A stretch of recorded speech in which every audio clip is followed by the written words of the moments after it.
Integration by parts is very similar looking at the start to integration by substitution. And by that I mean you look at it and go, oh, this looks like a harder one. That's the case. What we're going to try to do is undo the product rule. The problem with the product rule is when you do the product rule and simplify it, it doesn't naturally look like you should be able to unsimplify it. Okay? And integration by parts is usually not something that looks like a product rule where you have two things and then two things. Instead, it looks like a substitution that doesn't work. So, what we're going to start off with is thinking about our product rule. And our product rule says if you have two things that you're multiplying, and you're doing the derivative, you keep one the same, derivative of the second, and keep the other one the same, derivative of the first. And what we're going to do with this expression is do the integral of both sides. We can use our integral rules. This one's really easy. If you do the integral of a derivative, you just get back to what you started with. So the integral of the derivative, that will just be f times g. And then if you do the integral of two things that are added, it's like doing the integral of them separately. So far, nothing is interesting at this point, but what we're going to do is we're going to rearrange this equation, basically moving one part over to the other side. So I'm just going to move that over to that side by subtracting it to get this by itself, and I write that by itself right here. And so the integral of f times g prime is going to be just f times g minus the integral of g times f prime. And what we're going to try to do is we're going to try to look for, in the original blue box, two functions where we can easily take the derivative of f, which is always going to be not hard. But more importantly, we're able to do the integral of g. Okay? Because we need to know what g is by itself. So we would have to work backwards from g. And also what's important in this one is that in this process we get a new integral. And we hope that that new integral is one that we can do. So we start off with an integral we can't do. We rearrange and integrate a part of it, and then end up with a new integral that we hope we can do. And generally we do this with a substitution, and that substitution is we look in the function, we let u equal something and b equal something else. And then we find the derivative of u and the derivative of v. Okay, so we're going to do some examples, and we're going to see how this works. Because when you're working with just notation, right, it usually doesn't make a lot of sense.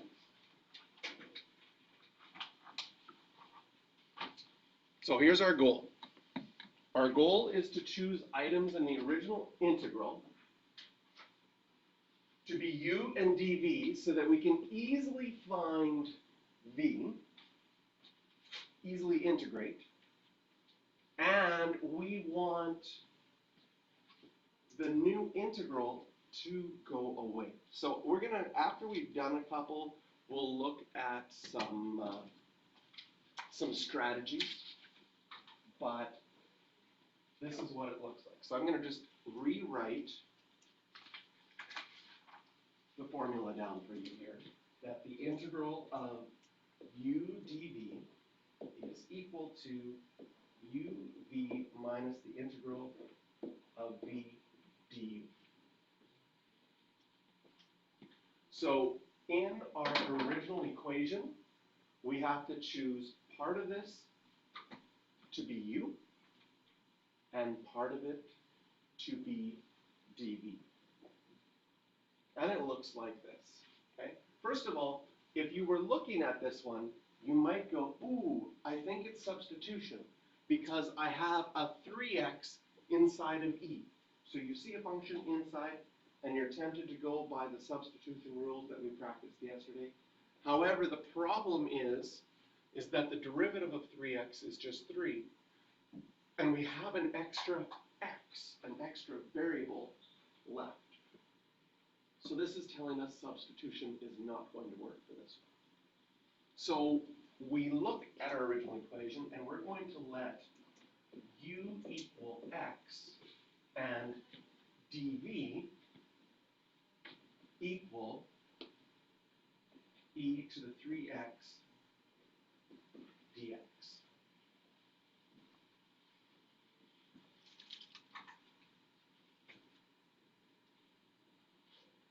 In our substitution, we need v and we need u. So if I want, we need v and we also need du. So from this one, can you see that you can figure out the derivative? And so du would just be dx. Again, we're using that fancy little technique where we actually take part of the derivative and move it over to the other side.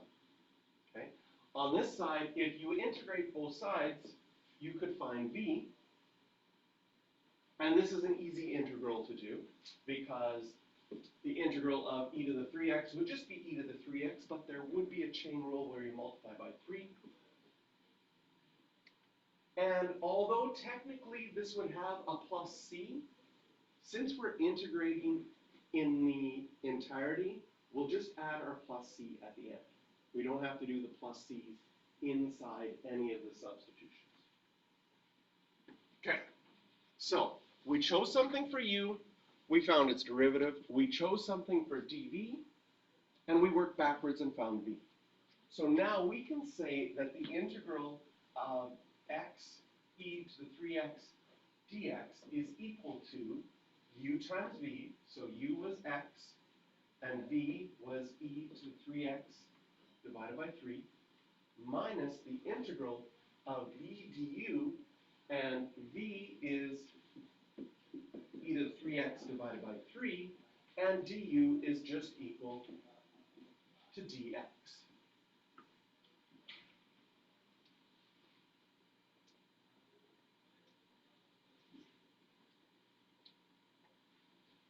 So what we have done is we took our original integral and we rewrote it, but it still includes another integral. We still have another integral here. However, at this point, our new integral is one that we can do. The new integral that we have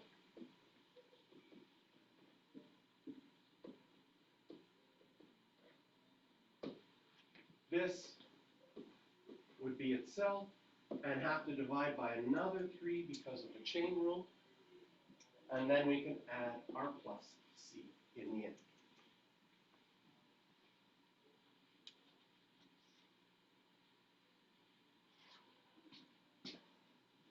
So what we get as a final answer is 1/3 x e to the 3x minus 1/9 e to 3x plus c.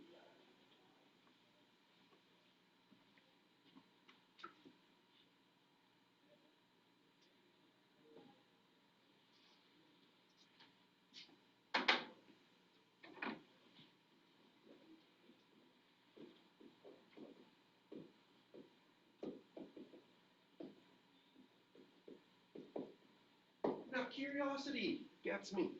I'm like, did this actually work? If I take the derivative of this function that I just got, do I get what I want, which was just an x e to the 3x? Notice that if we take the derivative, we would have a product rule in this part. So let's see, let's call this let f of x equal that, so I can write this notation, f prime of x. Well, how do I do the product rule?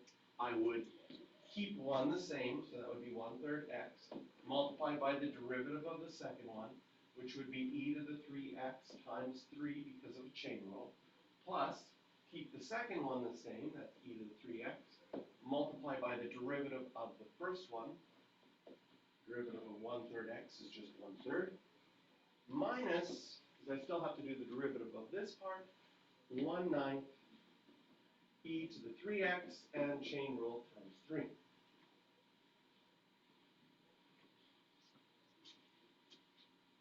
A little bit of simplification here. Do you notice that these 3's would simplify? And this is 1/3 e to the 3x, and because of this 3 and this 9, this is 1/3 e to the 3x. One is positive, one is negative, those would cancel out. And sure enough, all that we're left with is x e to the 3x.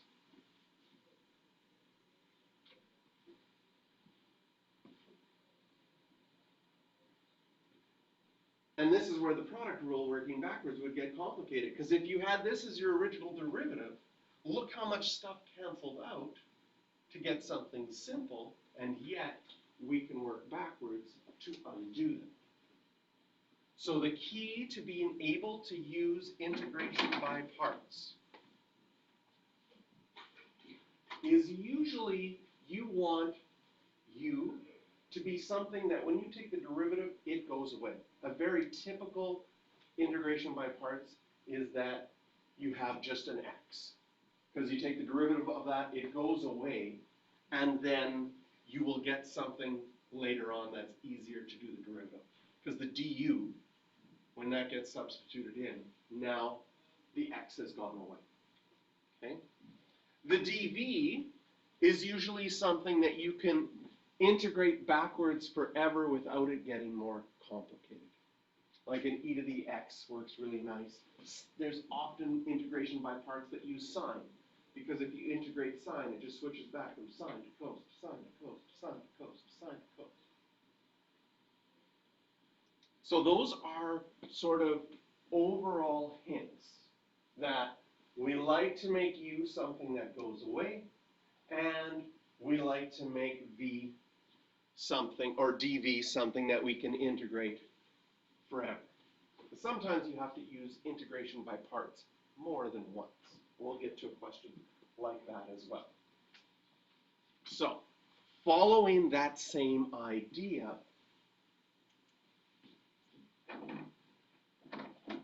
again, we would look at this question and notice you have two functions that are multiplied, the 2x and the cos 5x. But the inside function, the 5x, its derivative doesn't match up with the 2x in front. So substitution gets ruled out.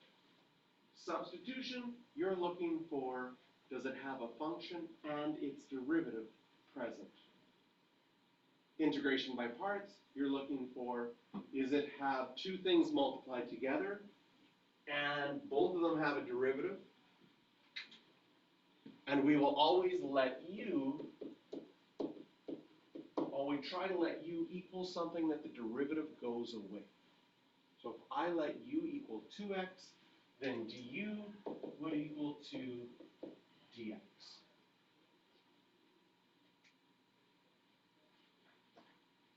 dv then, we let dv equal the cos 5x dx.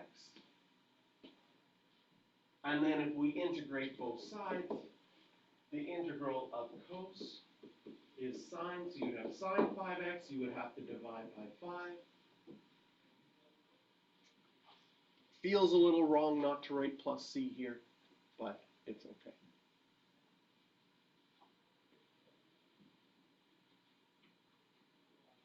And so, the integral of 2x cos 5x dx will equal u, which is 2x, times v, which is sine 5x over 5, minus the integral of v sine 5x over 5 du, which is now 2dx.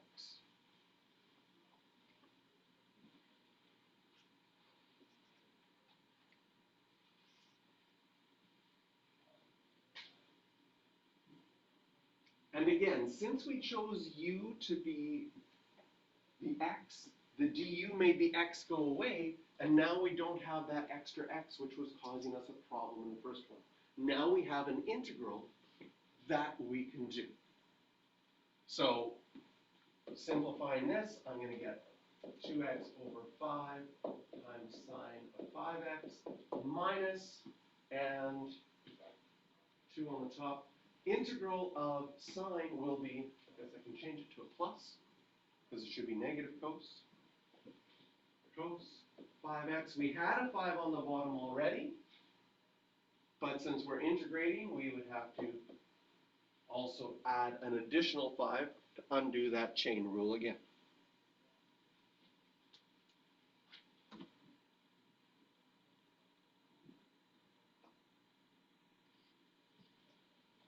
And you could write that as 25 and simplify this even further, but this is done. Yes. Almost. Yes. See. Thank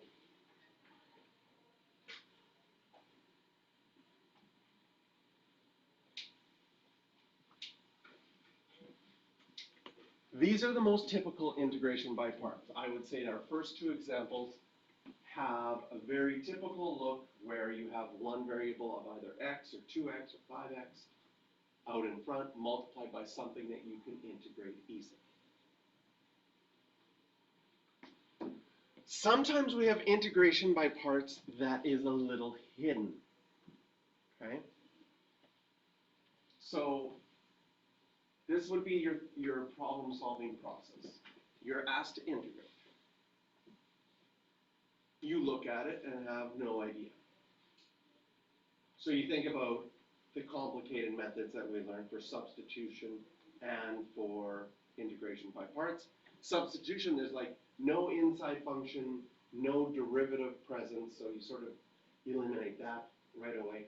And now we start to think, well, maybe I could make this two things. Like technically I could say, oh, maybe it's multiplied by 1. And maybe I could work with that. So now we make a decision of what we want to let u equal and what we want to let dv equal. This is a little bit complicated because normally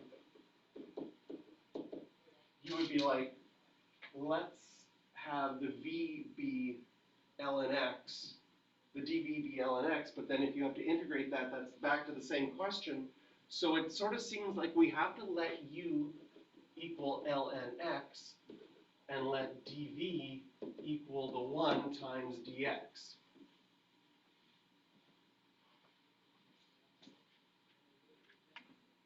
And at this moment, your hopes of success, at least the first time I would do one like this, I'd be like, this isn't going to work. But let's see. Right? I know the derivative of ln x. At least I can do that much. It's going to be 1 over x dx. And I definitely can integrate 1. That's just going to be x plus c, but we don't have to write the plus c here. So we write out the integration by parts formula. A little bit skeptical. But we would have u times v. U times v minus the integral of v times du and du. And something amazing is going to happen in that second integral. You see that your x's are going to cancel out? And so that's just going to be 1. I'm going to write, when I rewrite this, I'm going to write the x out in front. And that's the integral of 1, which we already did. It's just x plus c.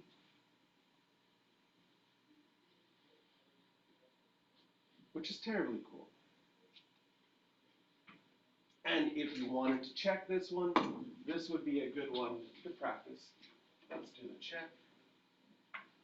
Let f of x equal this, so f prime of x you would have your chain rule to start with, which says keep one the same, derivative of the second one, plus keep the second one the same, derivative of the first one, minus the derivative of x is just 1. And this is 1 minus 1, nicely cancels out, and you just get ln x.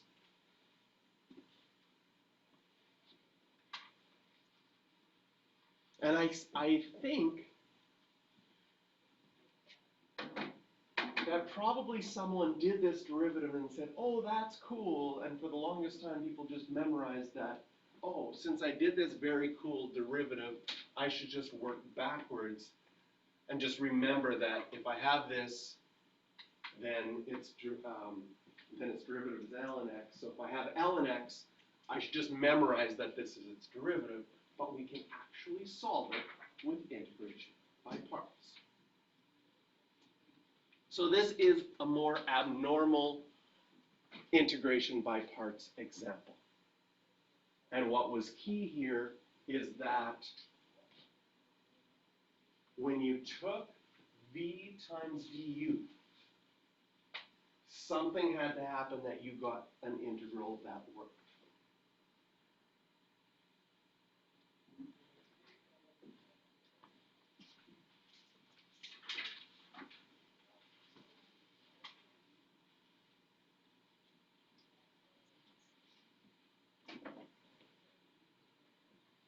So, again, this is a typical one, but it's going to be more complicated because you have an x squared. It's very similar to our second one, but what was nice about the second one is when you made u2x, when you did the derivative, the x disappeared. In this example, can you see that if you, and this is the right thing to do, you let u equal x squared, but its derivative, the x won't go away. How many times would you have to do the derivative for an x squared to go away? Twice, right? So in a question where you have x squared, which will go away, and the second function, something that you could integrate forever, right? Integral of sine will be a cos, then back to sine, then back to cos, then back to sine. You can do any question like this with any power, but an x squared means you'll have to do integration by parts twice. If we did an x cubed one, you would have to do integration by parts 3 times. So of course on your test, I'm going to put x to the 512 and say, have fun. It'll just go on for a very, very, very, very, very long time. So what does it look like if you have to do integration by parts more than once? Well, you let u equal x squared, and we're going to let dv equal sine 5x dx. So du is 2x dx, and v will be negative cos 5x divided by 5 plus c.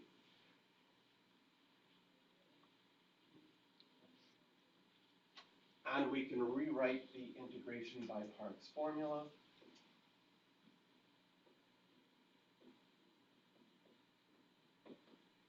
With u times v minus the integral of v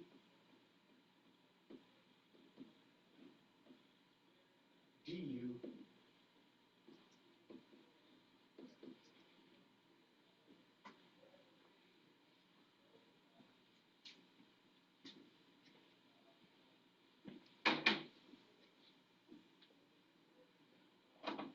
and we make a little note.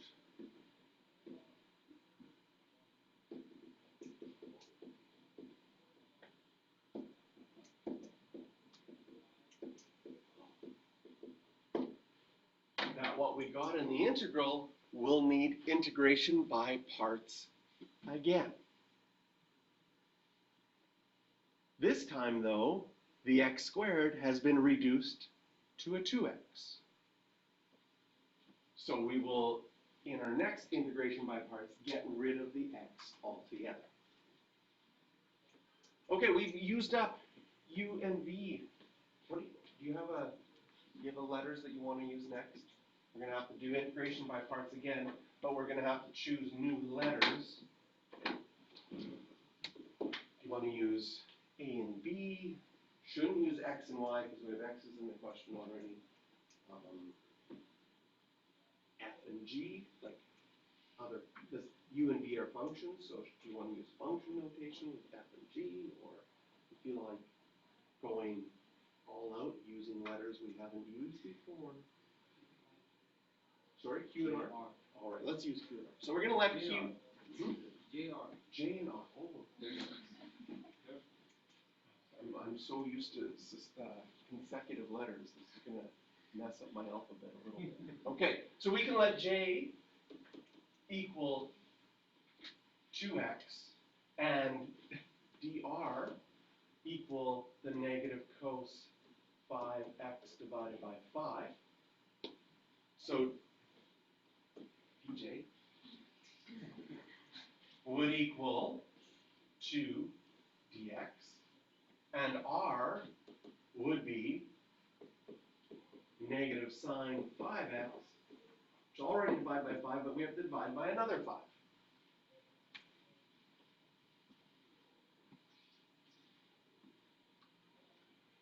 What I might do on, the J and the R, I don't know, they might just, as much as I try to teach things clearly, the J and the R might just mess you up. Didn't think I'd ever say that in class. So what I might do notation-wise is I might go back to the first one. I might go U1, V1, and the second time use U2, V2. Just with a little sub. That might be a nice notation way to get away with it. Not that, but this DJ makes me think of, I don't know. It's a little bit all over the place. Now, if we rewrite what we had to start with, so I'm going to just, this is what I was trying to find originally, sine 5x dx. So far, I've found out that it was x squared, I don't know, maybe I'll just simplify that, it's just be negative x squared cos 5x, all divided by 5, that's this part here, minus, and now put a big set of brackets because I'm going to do another integration by parts. The next integration by parts will have JR, 2x times negative sine 5x divided by 25 minus the integral of R, which is negative sine 5x divided by 25, times du, or dj, sorry, 2dx.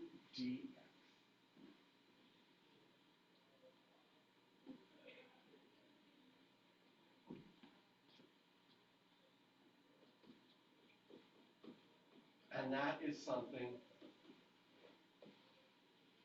that we can integrate. I'm going to distribute this negative, so I still have negative times a negative. This will be positive 2x sine 5x divided by 25. And then this negative times that negative is also going to change that to a positive. The integral of negative sine will be positive cos 5x. We have the 2 would stay out in front. We have the 25 on the bottom, and we're going to have to multiply by another 5. And then, of course, plus c. And if you take the derivative of this to check, a whole bunch of things will cancel out to leave you with just x squared sine 5x.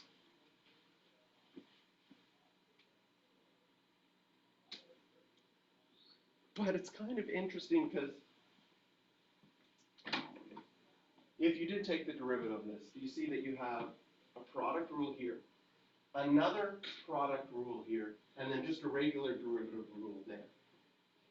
If I got you to do this during the product rule section of our notes, and I said, how big is that going to be? This is going to be 4 things, right, with product rule? Well, it's 2 things and 2 things multiplied. This is going to be 2 things and 2 things. And this is just going to be one thing. So it's like this super long derivative. And if I would have told you, so I'm going to give you this and get you to work backwards, you'd be like, no. That voice drop. Would have been disastrous at that time. But now that we have a method that's integration by parts, we just had to do integration by parts twice because it was x squared.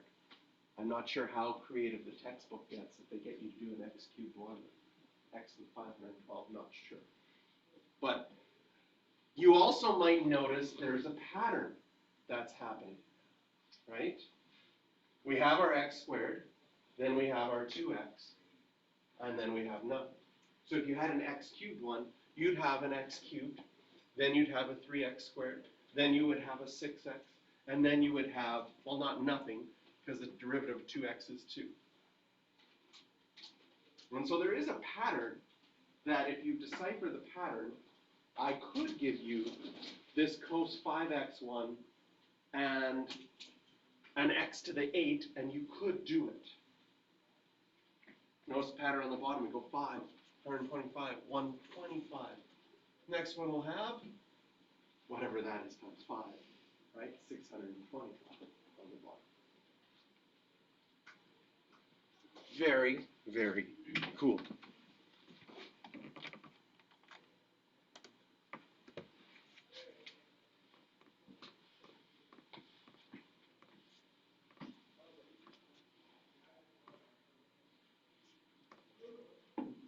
So, we see a function inside of another function. Substitution should probably be the first gut reaction, but unfortunately the inside's function, its derivative is just 1. And that doesn't help you get rid of the x that is multiplied right here. Then if you're going to use integration by parts, our big idea is to say, to let u equal x, because the derivative will make it go away. That means that we have to let dv, which, are you okay if I right away just, am I okay? Change that to the 1/2 right away.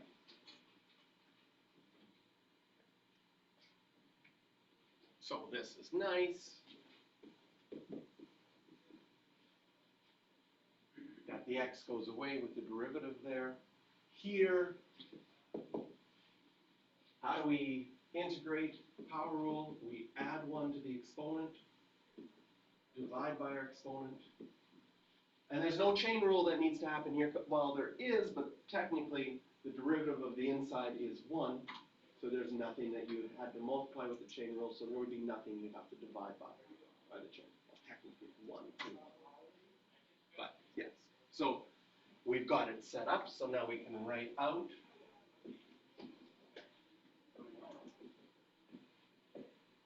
it's going to be u times v.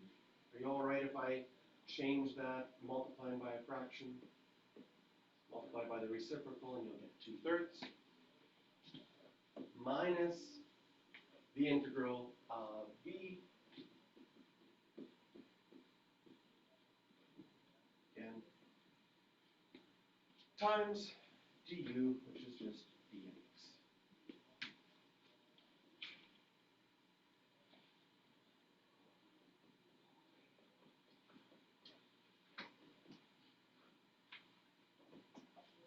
And this is an integral that you can do. Again, it's just a simple power rule. Add 1 to the exponent. Divide by that exponent. Plus c. And since you have fractions inside of fractions, we should take the time just to simplify this. So multiply by the reciprocal, getting 4 on top, 15 on the bottom.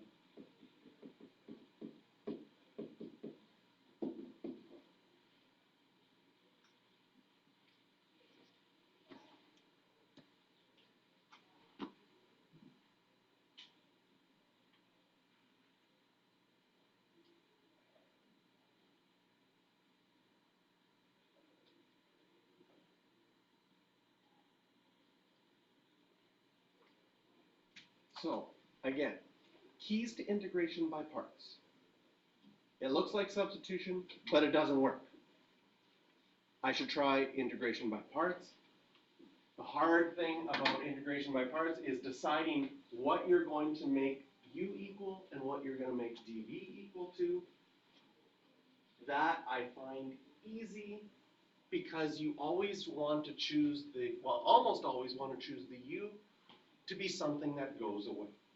The only exception is when we did ln of x, and of course there's other exceptions that you'll run into as well. But generally, the most common form of integration by parts is you have x or x squared, something that eventually would go away, and a dv that you could integrate easily, that you could keep integrating easily forever. So you keep working backwards without running into problems as you move on. Okay? For students, sometimes the formula, remembering the formula, because this is a formula you don't have on your formula sheet, you do have to know it. I find,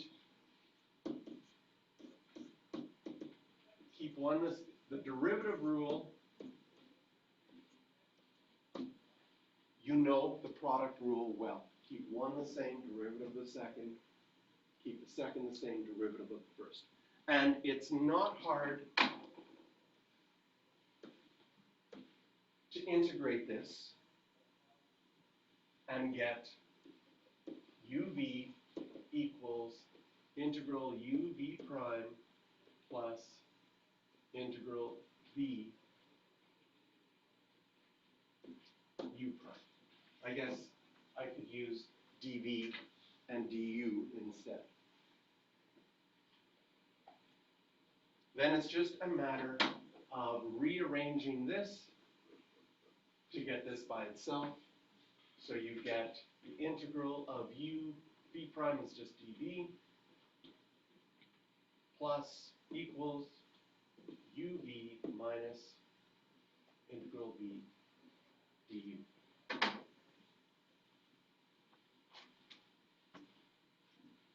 That's how I like to think about the formula. Somehow, you know from the process that you have to let u equal something and dv equal something.